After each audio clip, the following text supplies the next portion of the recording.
धोखेबाज सारस। बहुत समय की बात है। एक तालाब के किनारे एक सारस रहता था। तालाब में बहुत सारी मछलियां थी। सारस रोज भर पेट मछलियां खाता। ऐसे कई साल बीत गए। सारस बूढ़ा हो गया। अब वह आसानी से मछलियां नहीं पकड़ सकता था। जो हाथ भी लगती उनसे उसकी भूख नहीं मिटती थी। कभी कभी वह एक भी मछली पकड़ नहीं पाता था। उसको चिंता होने लगी। यदि इस तरह चलता रहा तो वह भूखा मर जाएगा। उसने एक चाल सोची। वह तालाब के किनारे उदास सा मुंह बनाकर खड़ा हो गया। मछलियां उसके पास से गुजर जाती, लेकिन वह उन्हें नहीं पकड़ता। तालाब की मछलियां, मेंढक और केकड़े सोचने लगे कि सारस को हुआ क्या है और वह इतना दुखी क्यों दिख रहा है। एक बड़े केकड़े ने उसके पास जाकर पूछा, कहो काका, आज गुमसुम क्यों बैठे हो? मछली वछली नहीं पकड़ोगे? सारस ने कहा, क्या करूं भतीजे, बात ही कुछ ऐसी है। मैंने जीवन भर इस तालाब की मछलियां खाई हैं। अब समय बदल रहा है। यही सोचकर दुखी होता हूं कि अब जल्दी ही बेचारी सारी मछलियां मर जाएंगी और मैं बिना भोजन भूखा मर जाऊंगा। केकड़े ने पूछा, क्यों काका, मछलियां क्यों मर जाएंगी? सारस ने कहा, मैंने लोगों को कहते सुना है कि वे इस तालाब को मिट्टी से भर देंगे और उस पर खेती करेंगे। अगर उन्होंने ऐसा किया तो एक भी मछली जिंदा नहीं बचेगी। जब मछलियों, केकड़ों और मेंढकों ने सारस की बात सुनी तो वे सब डर गए।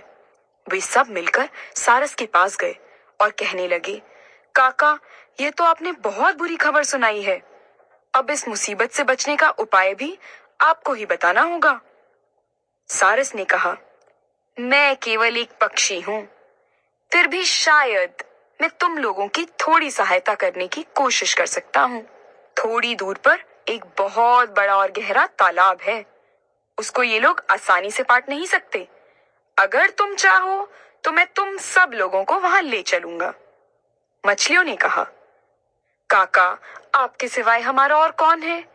हमें उस तालाब में ले चलिए ना। सारस ने कहा, तुम सबको एक साथ ले जाना तो कठिन होगा, लेकिन मैं पूरी कोशिश करूंगा। मछलियों में झगड़ा होने लगा। हर एक चाहती थी कि सबसे पहले वह जाए। सारस ने कहा, तुम सब धीरज रखो, मैं सिर्फ 2-4 को ही अपनी चोंच में लेकर उड़ सकता हूं। तुम झगड़ा मत करो, मैं बारी बारी सबको वहां पहुंचा दूंगा।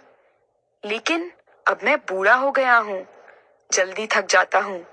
एक बार वहां तक उड़ने के बाद मुझे थोड़ा आराम करना होगा। जल्द ही सारस अपनी पहली यात्रा पर चल पड़ा। वह कुछ मछलियों को चोंच में दबाकर उड़ा, पर किसी दूसरे तालाब में जाने की बजाय वह उन्हें एक चट्टान पर ले गया। वहां वह उन मछलियों को मारकर चट कर गया। उसके बाद फिर वापस तालाब पर पहुंचा, कुछ मछलियां और चोंच में दबाई, फिर उड़ चला। भरपेट मछलियां खाकर सारस को नींद आ गई और वह सो गया। जब वह सोकर उठा तो उसको फिर भूख लगाई। वह फिर उस तालाब पर पहुंचा और कुछ और मछलियों को ले आया। उनको भी वह उसी चट्टान पर ले गया और मारकर खा गया। इस तरह जब उसको भूख लगती तो कुछ मछलियों को दूसरे तालाब पर पहुंचाने के बहाने लाता और मारकर खा जाता। अब तालाब में थोड़ी ही मछलियां बची थी। उनमें एक केकड़ा भी था। उसने भी सारस से कहा, मेरी भी जान बचाइए काका, मुझको भी यहां से ले चलिए। सारस ने मन ही मन सोचा, चलो एक दिन केकड़े का ही भोजन किया जाए, मुंह का स्वाद भी बदलेगा। फिर वह बोला, हाँ हाँ, मैं यहाँ तुम्हारी सहायता करने के लिए ही तो खड़ा हूं। चलो मैं तुम्हें दूसरे तालाब में ले चलता हूं। वह केकड़े को लेकर उड़ा। रास्ते में केकड़े को कहीं भी पानी नहीं दिखाई दिया। इतने में उसने देखा कि सारस आगे जाने की बजाय नीचे उतर रहा है। केकड़े ने पूछा, काका, यहाँ तो कोई तालाब नहीं है, फिर आप यहाँ क्यों उतर रहे हैं? वह तालाब कहाँ है जहां आपने मछलियों को छोड़ा है? सारस ने हंसकर कहा, नीचे जो चट्टान देखते हो ना, मैं तुमको वहीं ले जा रहा हूं। वहीं सारी मछलियों को भी ले गया था। केकड़े को चट्टान साफ दिखाई दे रहा था।